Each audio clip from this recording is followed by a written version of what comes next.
नमस्कार दोस्तों, मैं डॉक्टर राजेश उज्ज्वल, आप देख रहे हैं खबरनामा हरियाणा। दोस्तों, जैसा कि हम सब जानते हैं, हमारा देश भारत विभिन्नताओं में एकता वाला देश है। ऐसे में हमारे देश में अनेक सामाजिक धार्मिक संस्थाएं हैं जो प्रतिभावान बच्चों को प्रोत्साहित करने के लिए उन्हें हर तरह से सहयोग करते हैं।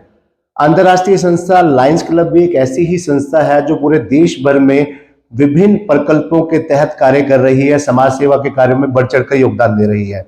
आज हमारे साथ मौजूद है लायंस क्लब कुरुक्षेत्र चैप्टर की पीएससी और पूर्व अध्यक्ष और तमाम बड़े ऐसे सदस्य जो समाज सेवा के कार्यों में खुद बढ़ चढ़कर, न केवल खुद बढ़ चढ़कर भाग ले रहे हैं, बल्कि पूरी टीम को साथ लेकर एक से बढ़कर एक सामाजिक कार्यों में अपनी भागीदारी दर्ज करा रहे हैं। तो ऐसे में एक लायंस क्लब की एक बहुत बड़ी एक योजना शुरू हुई थी, एक अच्छी योजना शुरू हुई थी। मुझे लगता है कि देश की तमाम सामाजिक संस्थाओं को उस योजना को फॉलो करना चाहिए, जो योजना है लायंस नर्चर फेलोशिप। एक ऐसी योजना जो उन तमाम होनहार प्रतिभावान बच्चों को आर्थिक रूप से सहयोग करती है, जो पढ़ना चाहते हैं, आगे बढ़ना चाहते हैं, परिवार के लिए, समाज के लिए, देश के लिए कुछ करना चाहते हैं। तो लायंस नर्चर फेलोशिप वो ऐसी एक योजना है जो पूर्व प्रधान अश्विनी अरोड़ा के कार्यकाल में आरंभ हुई थी। अश्विनी अरोड़ा प्रधान थे उसमें, और डॉक्टर जेपी केसरी सचिव थे और संदीप मरवाहा कोषाध्यक्ष थे। वो योजना तब शुरू हुई, 2 साल पहले शुरू हुई। उसके बाद उस योजना को सुचारू रूप से जारी रखा पूर्व प्रधान दीपक चोपड़ा ने। दीपक चोपड़ा जी भी हमारे साथ हैं। और उसके बाद अब जो लायंस क्लब का उसके बाद तीसरा चैप्टर शुरू हुआ इस योजना के आरंभ होने के बाद। विपिन शर्मा जी वर्तमान में प्रेसिडेंट है और पूरी पीएससी आप देख सकते हैं मेरे साथ मौजूद है। विपिन शर्मा जी वर्तमान में प्रेसिडेंट है, रोहित वर्मा जी हैं सचिव हैं, और चंदन अरोड़ा जी कोषाध्यक्ष हैं। तो पूरी वो लायंस क्लब के मुख्य पदाधिकारी जो पूर्व में अध्यक्ष रहे हैं, और खासकर दीपक चिप जी जो लायंस नर्चर फेलोशिप के मेन करता धरता है, एक आइडिया, एक इनकी सोच थी। लगातार दीपक चिप जी लगातार सामाजिक कार्यों में लगे रहते हैं। और दीपक चोपड़ा जी भी किसी परिचय का मोहताज नहीं, कुरुक्षेत्र शहर में विपिन शर्मा जी भी शिवालिक मोटर के नाम से प्रसिद्ध है। काफी ये पूरे नामी गिरामी चेहरे हैं शहर के, जो लगातार सामाजिक कार्यों में अपनी भागीदारी दर्ज कराते रहते हैं। और उसी लायंस नर्चर फेलोशिप योजना का ही एक परिणाम है कि आज कुरुक्षेत्र की बेटी सृष्टि, जिसने CUET common university entrance test exam में एक बेहतर परिणाम हासिल किया, जो उस बेटी का सपना था देश की टॉप यूनिवर्सिटी में, दिल्ली यूनिवर्सिटी में एडमिशन लेने का, वो साकार किया है लायंस क्लब नर्चर फेलोशिप ने, बेटी की मेहनत ने। तो सृष्टि, सबसे पहले मैं ये जानना चाहूंगा, जो सीयूटी आपने एंट्रेंस टेस्ट क्रैक किया, एक अच्छा परिणाम हासिल किया, जो लोग नहीं जानते, सबसे पहले मैं जानना चाहूंगा कि आखिर ये सीयूटी है क्या? जितने भी स्टेट यूनिवर्सिटीज हैं, सेंट्रल यूनिवर्सिटीज हैं, और जो कुछ प्राइवेट यूनिवर्सिटीज हैं जो अपने आप एनरोल हुई हैं, उनमें एडमिशन लेने के लिए ये पूरा एंट्रेंस टेस्ट है। इस पे जो कोर्सेज हम जिसमें एडमिशन लेना चाहते हैं और जिन यूनिवर्सिटीज में हम चाहते हैं, उनका एलिजिबिलिटी क्राइटेरिया देखकर हमें उन्हीं सब्जेक्ट्स को अपने फॉर्म में फिल करना और फिर उन्हीं सब्जेक्ट्स का एग्जाम देना। फिर जो हमारा रिजल्ट आएगा उसके बेसिस पे कट ऑफ डिटरमिन होगी। तो क्या ये सभी बच्चों के लिए कंपल्सरी होता है? कंपल्सरी नहीं है, वो हम पे डिपेंड करता है कि हमें कहाँ एडमिशन, जो मतलब से अच्छी यूनिवर्सिटी में, सेंट्रल यूनिवर्सिटी में एडमिशन लेना चाहते हैं, उनके लिए सीयूटी का एग्जाम देना जरूरी होता है। हाँ जी, जैसे DU, BHU, AMU, JMI सब में। तो सृष्टि, आपका सपना क्या था? किस यूनिवर्सिटी में एडमिशन लेना चाहते थे आप? मुझे दिल्ली यूनिवर्सिटी में। तो +2 में क्या था? कॉमर्स था, मेडिकल था, क्या था आपके पास? कॉमर्स था। कॉमर्स था। तो आप DU में एडमिशन लेकर बीकॉम करना चाहते हैं? हाँ जी, बीकॉम ऑनर्स। तो सृष्टि, जब आपने पूरी तैयारी की, जैसा +1 में आए, +2 में आए, तो इस जो लायंस नर्चर फेलोशिप योजना चल रही है, लायंस क्लब के सदस्यों का किस प्रकार का योगदान रहा आपको इस एग्जाम को अच्छे रिजल्ट हासिल करने में? जो CUET एग्जाम था वो पिछले साल इंट्रोड्यूस हुआ था, बट जो ये स्कीम थी ये 11th में थी, जब मैं उसके लास्ट में स्टार्ट हो गई थी लायंस नर्चर फेलोशिप। हाँ जी। जी जी। तो इस स्कीम के थ्रू मतलब ऐसे मोटिवेट किया गया मुझे कि मतलब कि मैं अपनी तरफ से मेरा जो सपना है उसको फॉलो करूं बिना किसी टेंशन के कि हाँ मेरे पास रिसोर्सेस नहीं है इनफ, उस वजह से। तो जब CUET एग्जाम आया तो मैंने अपना ये सपना बताया कि मुझे यहाँ पर एडमिशन लेना और ऐसे सारा प्रोसीजर है। तो तब जितनी भी रिक्वायर्ड काउंसलिंग थी और जो भी मुझे ज़रूरत थी वो इस स्कीम के थ्रू मुझे तो मिली। लायंस क्लब वालों ने आपको मोटिवेट भी किया, जैसे लायंस क्लब के पदाधिकारी पूर्व प्रधान सदस्य मौजूद है, इन्होंने आपको मोटिवेट भी किया कि बेटा चिंता मत करो, हम तुम्हारे साथ हैं, आगे बढ़ो, जो तुम सपने पूरे करना चाहते हो हम उसमें आपके सहयोग करेंगे। हाँ जी, ठीक है, बिल्कुल। तो इस टेस्ट के लिए आपने क्या कोचिंग भी ली? ये जो टेस्ट था ना, इसका सिलेबस 12th का ही था, जी तो मतलब उसमें तो कोचिंग लेने की ज़रूरत थी नहीं। जी। बाकी इंग्लिश का जो था वो ऐसे था कि जो बाकी के कम्पिटिटिव एग्जाम्स जी। होते हैं वो वाली इंग्लिश थी, तो उसके लिए मैंने कोचिंग ली तो थी। रिजल्ट आपका क्या आया, ओवरऑल जो रिजल्ट आया एग्जाम हुए आपके सीयूटी के? रिजल्ट जैसे ना डिपेंड करता है कि हमें कौन सा कोर्स लेना है, तो जैसे मेरा बीकॉम ऑनर्स है, जी तो उसमें जो हमारा स्कोर होता है वो 800 में से कैलकुलेट होता है, जो बेस्ट 4 जी। होते हैं, तो उसमें से मेरा स्कोर आया 737। बहुत बड़ा रिजल्ट है, मुझे लगता है ये 737 जो है कुरुक्षेत्र में मुझे लगता है टॉप 3 में तो आप होंगे जरूर। हाँ जी, वो ऐसे है कि पहले तो रो स्कोर आया था जो हमने खुद स्कोर करा जी इतना, उसके बाद उस स्कोर के बाद नॉर्मलाइजेशन हुई कि कुछ बच्चों के मार्क्स कम हुए और कुछ के बढ़ गए, तो उसके बाद मेरा 737 आया। तो सृष्टि, जब आप लायंस नर्चर फेलोशिप से जुड़े थे, आपके साथ और बच्चों ने भी उसको फॉलो किया होगा, पेपर दिया होगा इस योजना में जुड़ने के लिए, तो आपको कैसा लगा कि आपकी तरह और बच्चे भी बहुत से आपको मिले होंगे, बेटियां होंगी, बेटे होंगे, लड़के लड़कियां होंगी, तो आपको लगा कि योजना अच्छी है लायंस नर्चर फेलोशिप? हाँ जी, बिल्कुल। स्कीम तो बहुत बहुत ज़्यादा अच्छी अच्छी है, कंसिडरिंग कि मतलब इंडिया में क्योंकि टैलेंट की तो कमी है कमी नहीं, बट जो फाइनेंशियल रिसोर्सेज होते हैं और मेंटल प्रेशर होता है, उस वजह से जो डिजर्विंग लोग होते हैं, बच्चे होते हैं, उनके सपने ऐसे ही रह जाते हैं। तो आपको लगता है सृष्टि जैसी बहुत सी बेटियां हैं जो अपने सपनों को पूरा करना चाहते हैं लेकिन रिसोर्स की कमी रहती है, और लायंस क्लब एक संस्था है जिसने शुरुआत की है, कुरुक्षेत्र से की है, मुझे लगता है पूरे देश में पहली शुरुआत है जो कुरुक्षेत्र में लायंस क्लब ने की है। तो आपको लगता है कि ऐसी जो शुरुआत है, क्योंकि बच्चों की संख्या तो बहुत ज्यादा है लेकिन संस्था तो एक है जिसने शुरुआत की है, और संस्था अभी तक आप जैसी 30 बच्चों को साथ लेकर चल रही है, जिनको 30 बच्चों को फेलोशिप मिल रही है, लगता है कि और संस्थाएं भी आगे आनी चाहिए ऐसे बच्चों को प्रोत्साहित करने के लिए? जैसे जो इंडिया जैसी इतनी वास्ट कंट्री है, जी तो जो हरियाणा में है, यहाँ पर अगर कोई ऐसे क्लब आया अलायंस जी क्लब की तरह, जी तो फिर भी वो इनफ नहीं रहेगा क्योंकि इतनी ज्यादा पॉपुलेशन है और ऐसे रिमोट एरियाज है जहाँ पर पता ही नहीं है कि बच्चे हैं भी जो काफी डिजर्विंग है, बट उनके पास रिसोर्सेज नहीं है।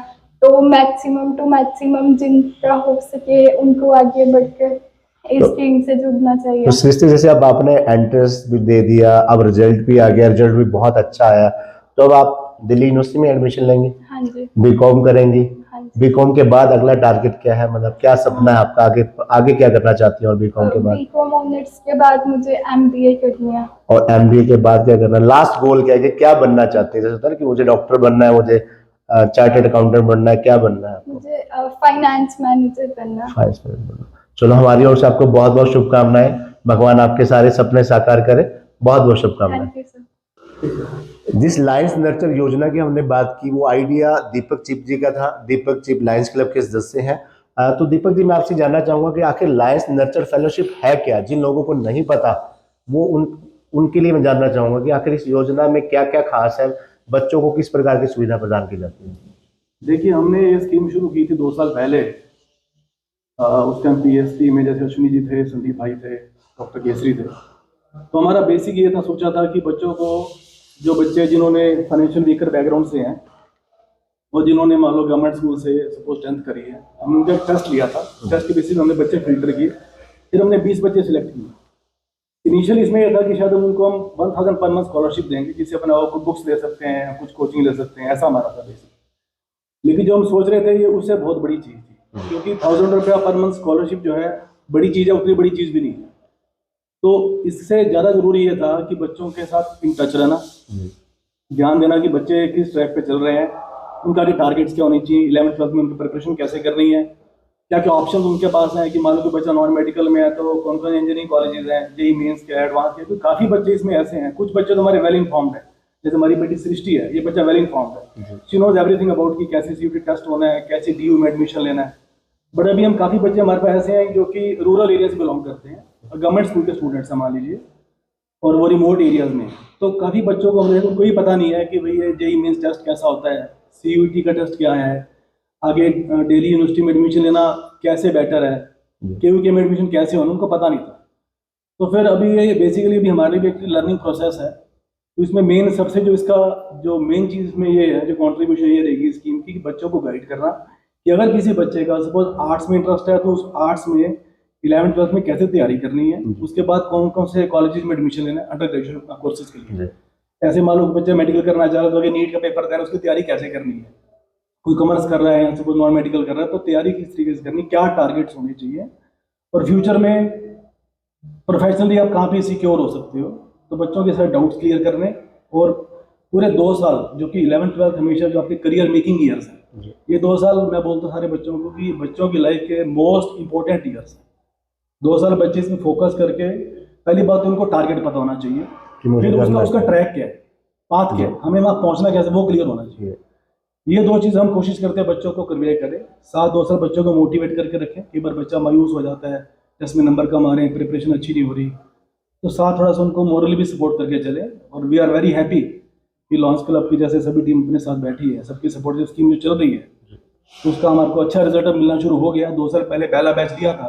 तो उस पहले समय बारी- कितने बच्चे थे पहला बैच जब? पहले बैच में सर हमने 20 बच्चे लिए थे। तो प्रोसीजर क्या था जोड़ने का? जो लायंस नर्चर फेलोशिप से बच्चे जुड़ना चाहते हैं जी। वो सरकारी स्कूल के जुड़ेंगे या सभी प्राइवेट हो चाहे कोई भी हो? सर इनिशियली तो हमने सोचा था कि सरकारी स्कूल वाली कंडीशन मैंडेटरी करेंगे, जी क्योंकि ऐसा हमारे एग्जाम्पशन थी कि जो बच्चे गवर्नमेंट स्कूल पढ़ रहे हैं जनरली वो फाइनेंशियल वीकर बैकग्राउंड से, जी बट एक्चुअल में ऐसा नहीं है। There are so Private- many private schools also जहाँ पे बच्चे पढ़ रहे हैं लेकिन वो स्कूल छोटे हैं, ज़्यादा फी नहीं है, लेकिन पेरेंट्स सम हाउ मैनेज कर रहे हैं। मतलब मेन है कि बच्चे जो आर्थिक रूप से कमजोर हैं लेकिन आगे बढ़ना चाहते हैं और Exactly. अच्छे रिजल्ट लेने हैं। सर हमने उसमें हमने रखा था कि 15,000 पर मंथ की इनकम होनी चाहिए फैमिली की, ठीक वो है। बच्चे हमारे इसके लिए एलिजिबल है, ठीक पहली है। चीज। फिर हमने उन बच्चों का टेस्ट कंडक्ट किया 10th के बाद, फिर उसमें से हमने टॉपर बच्चे लिए, फिर हमने उनको इंटरव्यू किया just to check their sincerity level कि बच्चा भाई सिंसियर भी है कि नहीं। उसके बाद फिर हमने बच्चे फिल्टर करके फाइनली सेलेक्ट करके देन वी आर गोइंग।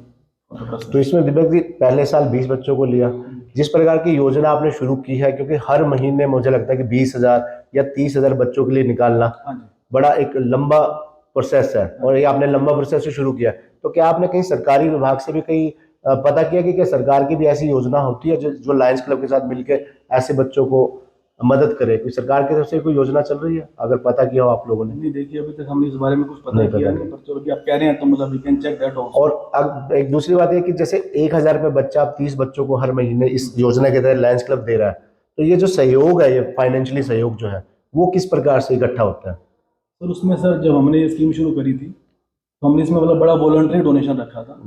तो हमारे जो क्लब मेंबर कुछ लोग थे, दे केम फॉरवर्ड, जब उनको आइडिया सारा शेयर किया गया क्लब के प्लेटफॉर्म पे भी ऐसा शुरू करना चाह रहे हैं, तो कुछ लोग जो बड़ी नोबल सोल्स हैं जी they came forward and they contributed financially. हमने उसका अलग से अकाउंट रखा हुआ है, उसमें पेमेंट ट्रांसफर होती है, उसी में से जो हम जो स्कॉलरशिप है जी। वो बच्चों पे कर रहे हैं उस लेकिन तरीके जिस बैनर लायंस क्लब का है, लायंस क्लब के जितने भी मेंबर, उनमें से काफी मेंबर सहयोग भी कर रहे होंगे, तो क्या केवल लायंस क्लब के लोग ही इसमें फाइनेंशियली मदद कर सकते हैं? बाहर वाले भी कोई इंडिविजुअल या किसी और संस्था से जुड़ा है वो भी सपोर्ट कर सकते हैं इस योजना को? देखिए सर इसमें लॉन्च क्लब के अलावा भी बाहर से बहुत सारे लोग और भी कंट्रीब्यूट कर रहे हैं। जैसे हमारे कुछ फ्रेंड्स हैं, मेरे अपने कुछ बैचमेट्स हैं, संदीप भाई हमारे बैठे हैं, उनके कुछ फ्रेंड हैं जो इंडिया से कुछ लोग बाहर हैं या कहीं पे भी हैं, जी तो लोग कहीं से भी कंट्रीब्यूट इसमें कर रहे हैं। मतलब हमारे को इनिशियली मुझे लगता है कि समवेयर अराउंड 25 लोगों ने कंट्रीब्यूट किया है। अब 2 प्रश्न बनते हैं दीपक जी। पहला तो ये कि जो बच्चे इस योजना से जुड़ना चाहते हैं वो कैसे जुड़ेंगे, किस माध्यम से, किसे कांटेक्ट करेंगे? देखिए उसके लिए जब भी हम ये अगला बैच लेते हैं, जैसे भी हमने एक बैच लेना है, जी तो हम पहले जो यहाँ पे एक डिस्ट्रिक्ट एजुकेशन ऑफिसर है उनके ऑफिस में जाके अपना एक जो ब्रोशर इंफॉर्मेशन का बना के उनको देते हैं। जी फिर वो सारे स्कूलों के अंदर सर्कुलेट कर देते हैं। फिर वहाँ पे हम पूरा दे देते हैं कैसे अप्लाई करना है, किस नंबर पर अप्लाई करना है, हम एक गूगल लिंक शेयर कर देते हैं, वहाँ पे शेयर करके वो ना फॉर्म भर देंगे, तो उस तरीके से अप्लाई होता है। फिर हम एक दिन टेस्ट कंडक्ट करते हैं। हमने 2 साल टेस्ट कंडक्ट किया सेंट थॉमस स्कूल में, संदीप भाई के स्कूल में कंडक्ट किया, और उसके बेसिस पर हम आगे कोई टाइम पीरियड है इस महीने से इस महीने के बीच में ऐसा कुछ? सर मोस्ट प्रोबेबली अपना नेक्स्ट बैच हम शायद नेक्स्ट मंथ लेने वाले हैं। मतलब अगस्त महीने में, मतलब अगस्त जो लोग इस योजना का लाभ लेना चाहते हैं वो अगस्त महीने में लायंस क्लब के किसी भी सदस्य से टाई अप कर सकते हैं बस अगले सर या जी, विभाग के थ्रू उनके पास मैसेज आएगा? अगले दूसरा 15 क्वेश्चन ये था कि जो लोग फाइनेंशियली मदद करना चाहते हैं, जो दानी सज्जन है या ऐसे बच्चों को मोटिवेट करना चाहते हैं, वो इस लायंस नर्चर फेलोशिप योजना से कैसे डोनेट कर सकते हैं, कैसे जुड़कर मदद कर सकते हैं? देखिए सर, उसमें कोई ऐसा दिक्कत नहीं है। हमारे जो एक ट्रस्ट का अकाउंट है उसकी डिटेल शेयर की जा सकती है। जी। तो मतलब लोग कोई करना चाहे तो फाइनेंशियली कंट्रीब्यूट कर सकता है, अदरवाइज वैसे भी अगर कुछ बच्चों को पढ़ाना चाहे, गाइड करना चाहे, काउंसल करना चाहे, कोई भी कंट्रीब्यूशन जो है वो बच्चों के लिए बड़ी फ्रूटफुल है। धन्यवाद। कहीं फाइनेंशियली होगा। Thank you. Thank you. अब हमारे साथ मौजूद है दीपक चोपड़ा जी, जो पूरे कुरुक्षेत्र में किसी परिचय का मोहताज नहीं है। दीपक चोपड़ा जी शहर की कई सामाजिक संस्थाओं से जुड़े रहे हैं, प्रधान भी रहे हैं। दीपक चोपड़ा जी जेसीए क्लब कुरुक्षेत्र के भी प्रधान रह चुके हैं, लायंस क्लब के भी प्रधान रह चुके हैं और खुद बीआर शिक्षण संस्थानों के चेयरमैन भी हैं। तो दीपक जी, जैसे आपके टाइम में लायंस नर्सर फेलोशिप का दूसरा साल था और आप कई सामाजिक संस्थाओं से भी जुड़े हैं, प्रधान भी रह चुके हैं और खुद कई मतलब शिक्षण संस्थानों के चेयरमैन भी हैं। हजारों बच्चे आपके शिक्षण संस्थानों में शिक्षा ग्रहण कर रहे हैं। तो मुझे लगता है आपसे बेहतर शायद इस दर्द को कोई नहीं समझता होगा, जो बच्चे इकोनॉमिक रूप से कमजोर हैं, किस प्रकार से उन्हें ऐसी समस्याओं का सामना करना पड़ता है कि पैसों के अभाव में शिक्षा से वंचित रह जाते हैं या सपनों को साकार नहीं कर पाते। तो इस योजना को लेकर आप और संस्थाओं से या ऐसे लोगों से क्या अपील करना चाहेंगे ताकि ये योजना और फले फूले और अन्य शहरों में ये योजना शुरू हो? मैं चाहूँगा कि भी जो लायंस नर्सर वालों ये काम कर रही है, तो ये बाकी भी संस्थाएं बढ़ चढ़ कर इसको देखे क्या है। क्योंकि जब फर्स्ट टाइम जब ये हुआ था अश्विनी जी के टाइम में, तो तब हम इतना रूबरू नहीं हुए थे। तो जैसे ही मेरा टाइम आया, तो मैंने जब फर्स्ट मीटिंग अटेंड की, तो मुझे इमीडिएट मतलब मुझे बच्चों के जो व्यूज़ थे, बच्चों ने जो आके अपने बारे में बताया कि हमें कैसे हुआ, अपने भाव उन्होंने किए, तो मतलब उससे फील हुआ कि वाकई ये तो बहुत पुण्य का काम है। और जो बच्चे जिनके पेरेंट्स नहीं कुछ कमा पाते और बच्चे चाहते हैं कि हम आगे बढ़ना चाहते हैं, तो उनके लिए तो ये बहुत अच्छा प्लेटफॉर्म है। और ये मैं चाहूँगा कि सारी संस्थाएं जो बाकी जो ये इस माध्यम से, आपके माध्यम से देख रही है, कि वो सारी संस्थाएं इसमें देखें कि ये बहुत ही अच्छा काम जो किया है दीपक जी ने स्टार्ट किया, बहुत ही पुण्य का काम है। और बच्चे वाकई इसमें जो आ रहे हैं, उन बच्चों ने करके दिखा दिया कि भी हाँ भी हम किसी काबिल हैं, और अच्छी अच्छी यूनिवर्सिटीज़ में उनके एडमिशन्स भी हुए हैं। और ये मैं चाहूँगा कि सभी से कि आप प्लीज़ इसको बढ़कर इसको काम करें। और जहाँ तक हमारा है, हम भी इसको कर रहे हैं। और मैं इनको ये भी बताया कि अगर कोई बच्चा नहीं भी है, तो मेरे स्कूल में आप एडमिशन करा सकते हैं फ्री ऑफ कॉस्ट में। मुझे खुशी होगी इसमें। तो दीपक चोपड़ा जी बीआर शिक्षण संस्थान के चेयरमैन हैं। इन्होंने बड़ी एक अच्छी बात कही है कि जिस प्रकार से लायंस नर्चर फेलोशिप जो है ऐसे बच्चों को प्रोत्साहन दे रही है, सहयोग कर रही है, तो बीआर शिक्षण संस्थान भी ऐसे बच्चों की मदद के लिए हमेशा तैयार है जो किसी मजबूरी वश, किसी कारणवश अपनी शिक्षा को बढ़ावा नहीं दे पा रहे या सपनों को साकार नहीं कर पा रहे। तो बीआर शिक्षण संस्थान भी ऐसे बच्चों की मदद के लिए हमेशा तैयार है। हमारे साथ विपिन शर्मा जी मौजूद हैं। विपिन शर्मा जी वर्ष 2023-24 चैप्टर लायंस क्लब कुरुक्षेत्र के प्रधान हैं। तो विपिन जी, जो ये योजना चल रही है, तीसरा साल है, अब आप प्रधान बने हैं। नए प्रधान के लिए बहुत सारी चुनौतियां होती हैं, फंड्स जनरेट करना, नए मेंबर को जोड़ना और पुरानों को मैनेज करके रखना, सबके साथ एक तालमेल बिठा के रखना और उन तमाम जिम्मेवारियों के बीच एक ऐसी जिम्मेवारी को निभाना जो पूरे केवल लायंस क्लब के लिए नहीं, पूरे समाज के लिए रोल मॉडल योजना है। तो इसको किस प्रकार से आप नई बुलंदियों पर लेकर जाएंगे? ये जो शुरुआत है इसकी अश्विनी अरोड़ा जी ने करी थी, के टाइम पर हुई थी। तो दीपक जी ने फिर इस प्रोजेक्ट को आगे बढ़ाया। हमारा शुरुआत है अब, और हमारी भी ये कोशिश है कि हम भी इसको थोड़ा सा जितना पुश कर सकते हैं इसको आगे पुश करेंगे। जो रही बात क्लब की तरफ से, फंड की तरफ से, लायंस क्लब में एक ना बहुत ही बढ़िया माहौल है। भी कोई भी आदमी अच्छा काम करता है, जैसे दीपक जी ने शुरुआत करी, तो हर आदमी उसके पीछे दीवार के खड़ा हो जाता है। मतलब लायंस क्लब के नाम के अनुरूप सदस्य भी सारे दिल के शेर है। दिल के शेर है। तो ये जो क्लब है, इसमें जो नया मेंबर भी आता है, वो एंट्री इसलिए करता है कि मैं शेरों के झुंड में जा रहा हूँ और मैंने शेरों की तरह ही काम करना है। तो हमारी पूरी कोशिश होगी, अपना जो परिवार है लायंस क्लब का, वो भी पूरी हेल्प करेगा। तो हमारे दोस्त हैं, साथी हैं, उनसे भी हम सबसे बात करेंगे। ये बहुत ही पुण्य का काम है। हम भी ज़मीन से जुड़ के जहाँ पहुँचे हुए हैं, हम इस जो कि समय परिभाषा का पता है जी। जिनको ये परिभाषा का पता होता है, वो बच्चों के साथ हम भी कंधे से कंधा लगा के इस प्रोजेक्ट को आगे बढ़ाएंगे।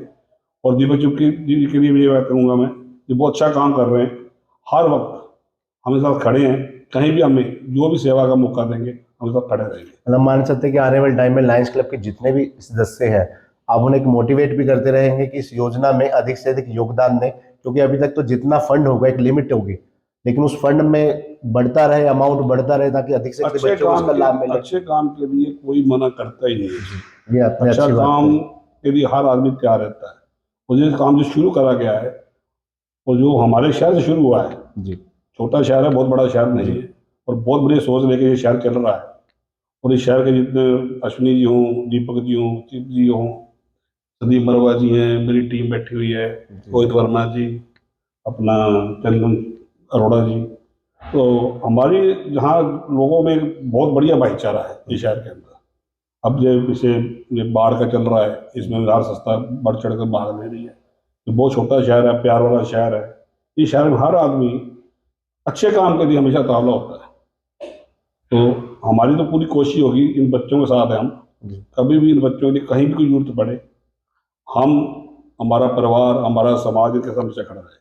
एक थोड़ा प्रधान जी ये भी रहता है ना कि मान लीजिए कि थोड़ा टाइम पहले शारदा ने एक उपलब्धि हासिल की, वो भी इस योजना का लाभ ले रही थी। अब सृष्टि ने एक उपलब्धि हासिल किया, तो प्रधान के मन में भी होता है कि और बच्चे भी ऐसी उपलब्धि हासिल करें, कहीं ना कहीं खुद को भी थोड़ा अच्छा लगता है, मन को सुकून सा मिलता है कि जिस क्लब का मैं प्रधान हूँ उसी क्लब की एक योजना के तहत बच्चे खूब आगे बढ़ रहे हैं। दीपक जी ने कहा था अभी थोड़ी देर पहले भी, जब ये बच्चों को मिले पहली बार जी उनका मन भर गया। जी तो मैं तो अभी बच्चों को मिला नहीं हूँ, जी जी तो इनमें बहुत बढ़िया बढ़िया बच्चे, काबिल बच्चे हैं। हम तो कहते हैं 2 बच्चे निकले, हम चाहेंगे कि जब तक हम जिंदा हैं हमारे शहर के ऐसे 100,000 बच्चे निकले हमारे शहर से, जिससे सारे शहर की संस्थाओं को, हमारे क्लब को, हमारे भाईचारे को सुकून मिले। हम तो ये चाहते हैं भी जितने भी अच्छे काम हम कर सकते हैं अपनी ज़िंदगी के अंदर वो हमें करने चाहिए। ये भी बहुत बड़ा पुण्य है, किसी को ये पेड़ लगाने, जी उनको बड़ा करना, जैसे ये एक सपना है। ये बच्चे भी हमारे लिए एक बहुत ही नाजुक फूल है हमारे। जब जो बहुत बढ़िया काम जब होंगे, इनकी खुशबू हर शहर में फैलेगी, जी तो आने वाले हमारे बच्चों को भी एक अच्छी चीज़ लगेगी भी हमें लगे ये ऐसे काम करने चाहिए। तो इसलिए मैं फिर अपने वाणी को विराम देने से पहले मैं अश्विनी जी का, दीपक जी का, अपना चिप साहब का, मरवा जी का, जो उनकी टीम है, इनकी टीम जो दीपक चोपड़ा जी की है, जो हमारी टीम है, हम सारे अभी भी आगे मिलकर इकट्ठी काम करने की कोशिश करेंगे। ये तो चेंज होता रहता है, लेकिन हमारा प्यार सबका एक जैसा बहुत पक्का प्यार है हमारा आपस में। थैंक हम यू इसी थैंक यू। Thank you.